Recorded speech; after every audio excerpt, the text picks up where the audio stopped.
Video number 21। कहाँ वक्त है आज कल लंबी लंबी कहानी सुनने का। आजकल तो हमें फैक्ट्स चाहिए, क्रिस्टल फैक्ट्स। लंबी लंबी बातों में से एक बात जो काम किए वो सामने आ जाए। ये इन्फॉर्मेशन एज है। इस इन्फॉर्मेशन एज में हमने क्या किया है कि समेट दिए हैं लंबे चौड़ी किताबों को चंद लफ्ज़ों में। अब इसमें हम चार्ट्स के बारे बात कर रहे हैं, इसमें हम टेबल्स के बारे कर रहे हैं। इसके वीडियो में हमने बात करनी है कि टेबल्स किस तरह बनाए जाते हैं लंबे चौड़े टेक्स्ट से। तो प्रोफेसर फजल कुरैशी आपके पास आपने ये नई वीडियो लेकर आ गया और यहाँ हम आपको बताएंगे कि लंबे चौड़े टेक्स्ट को समेट कर हम किस तरह से चंद अल्फाज में एक टेबल के ऊपर का लाकर आपको दे सकते हैं। तो इसे हम क्या कहते हैं? Art of table craft. क्या कहते हैं? Art of table craft. तो इसकी अपनी एक ग्रामर है, किस तरह से हम वो बात कम्युनिकेट करते हैं और किस तरह से लोग हमारी इन्फॉर्मेशन को समझते हैं, किस तरह वो डेटा को हासिल करते हैं, किस तरह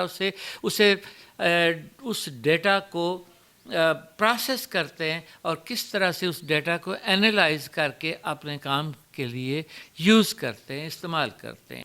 तो ये है वो एज जिसमें डेटा चाहिए और उसको सही तरीके पर यूज़ करना हमें आना चाहिए। हमने इसके लिए कुछ 7 टेबल्स चुने। बेशुमार टेबल्स है, लेकिन उसमें से इंतहाई इम्पॉर्टेंट किस्म के जो 7 टेबल्स हैं वो ले लिए। अब टेबल नंबर 1 जो है वो सिंपल टेबल है, जिसमें हमने क्या करना होता है, रोज़ और कॉलम्स में इंफॉर्मेशन हम देते हैं। क्यों देते हैं? To organise and compare data. हम डेटा को ऑर्गेनाइज करते हैं और डेटा को कंपेयर करते हैं। हमने क्या किया जी, इस टेबल में हमने 7 टेबल्स को समेट कर आपके सामने रख दिए। इसके 2 फ़ायदे होंगे। एक तो ये आपको पता चल जाएगा कि टेबल नंबर 1 क्या है, और दूसरा ये कि हमने वो सारा इंफॉर्मेशन टेबल नंबर 1 में रख दी। टेबल नंबर 2 जो है, 2 नंबर टेबल जो है वो फ़्लो चार्ट है। फ़्लो चार्ट ऑफिस में बेहिसाब इस्तेमाल होते हैं।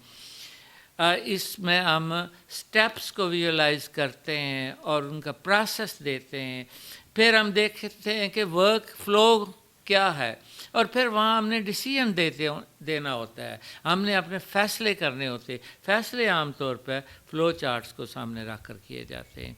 इसके बाद जी हम आगे टेबल नंबर 3 पे जो टाइम लाइन है। टाइम लाइन टेबल जो है वो क्रोनोलॉजिकल ऑर्डर में इवेंट्स को दिया जाता है। इवेंट नहीं कहा जाता, इवेंट कहा जाता है। इवेंट्स को क्रोनोलॉजिकल ऑर्डर, हिस्टोरिकल ऑर्डर, क्या पहले हुआ है क्या बाद में हुआ, इस ऑर्डर में वो रखा जाता है। क्यों? ताकि हम डिस्प्ले कर सकें शेड्यूल्स को और दे सकें डेडलाइंस। कोई जब प्रोजेक्ट आप कर रहे हो तो सबसे इम्पॉर्टेंट चीज़ होती है कब उसे स्टार्ट किया और कौन सी डेडलाइन है, आपने डेडलाइन मीट कर दिया। अगर आप डेडलाइन मीट कर गए तो आपने सब कुछ हासिल कर लिया, और अगर डेडलाइन मीट ना हो सकी तो आप हार गए, आप सब कुछ छोड़ गए। इसके बाद आ जाते हैं जी table number 4, that's infographic. Infographic table में हम लोगों के बारे या किसी प्रोजेक्ट के बारे इंफॉर्मेशन देते हैं जिसे विजुअली अपीलिंग होती है। आप उसे देखते हैं, आपसे दिल करता है कि आपको सारी वो पढ़ें। खूबसूरती से लिखा जाना चाहिए, फॉर्मेटिंग होनी चाहिए, अच्छे तरीके से कलर देने चाहिए, और इस तरह से हम कम्प्लेक्स डेटा को सिंपल तरीके से दे सकते हैं। किसी बंदे के बारे, किसी हीरो के बारे हम लिख रहे हैं कि कब वो पैदा हुआ, क्या उसने तालीम हासिल की, क्या उसका कारनामा था। इसमें बेशुमार चीज़ें आ जाती हैं जिन्हें हम बुलेट्स की शक्ल में दे देते हैं, कलर देते हैं, उसका इमेज दिया हुआ होता है और पढ़ने का दिल करता है। नेक्स्ट ये आ गया हमारा ट्री मैप। ये टेबल नंबर 5 है। तो ये हायरार्किकल ریلیشن شپس جو ہے وہ بیان کرتا ہے. ہم نے مختلف کیٹیگریز میں لوگوں کو رکھا ہوا ہوتا ہے, چیزوں کو رکھا ہوا ہوتا ہے. تو یہ جو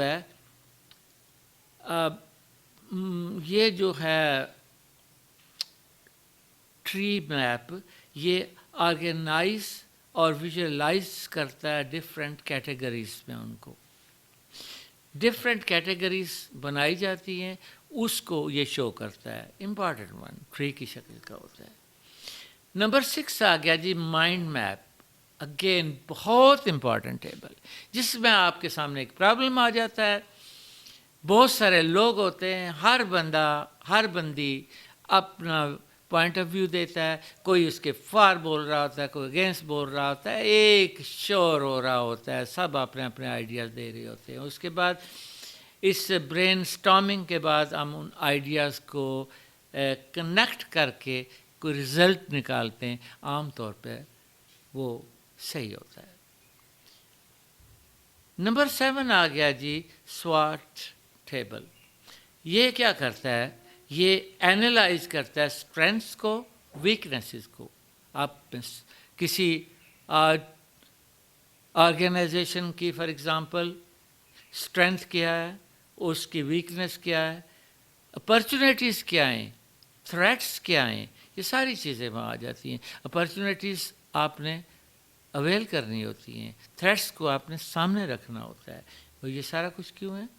تاکہ ہم ایویلیویٹ کر سکیں اور اسٹریٹجائز کر سکیں. اسٹریٹجیز بنائی جاتی ہے اس پہ.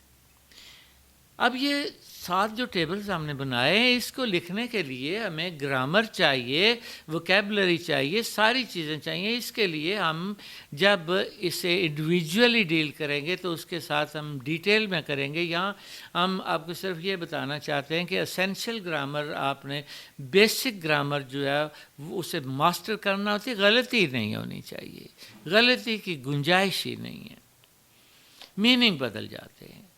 تو ہم نے کلیئر کنسائز ہیڈنگس دینے ہوتی ہیں اور لیبلنگ کرنی ہوتی ہے. اگر آپ کی اسپیلنگ مسٹیکس ہیں یا آپ کی گرامر کے مسٹیک ہے تو بات کہیں کہ کہیں چلی جائے گی. اب کیا ہوتا ہے, آپ نے سمپل اسٹیٹمنٹ اسٹرکچر جو ہیں وہ دینے ہوتے ہیں.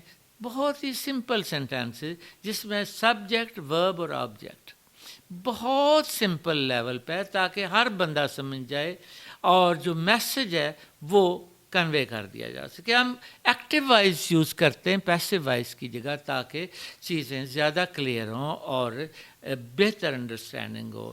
پروف ریڈنگ ایکوریسی اور کنسسٹنسیز کے لیے بہت ضروری ہوتی ہے. جو لکھے اسے پڑھیں, دوبارہ پڑھیں, جب نیکسٹ چیز لکھیں پھر اسے پڑھ لیں تاکہ کہیں کوئی غلطی نہ ہو جائے. ساتھ ہی اس کے فارمیٹنگ اور پنکچویشن. فارمیٹنگ بڑی ضروری ہوتی ہے, چیزیں جو ہیں وہ ایک طرح کی آ سکیں, اور پنکچویشن اگر آپ دیتے جائیں گے تو ٹھیک ہے, نہیں دیں گے تو پھر میننگ بدل جائیں گے, چیزیں کسی اور رخ پہ ہو جائیں گی. اس کے بعد آ جاتا ہے جی کچھ اور گرامر کے ٹپس ہیں جو کہ ہم جب باقی ٹیبل کریں گے تو اس کے ساتھ کرتے رہیں گے. میرا خیال ہے فی الحال ہم اتنا ہی کرتے ہیں. Thank you very much. See you in our next video.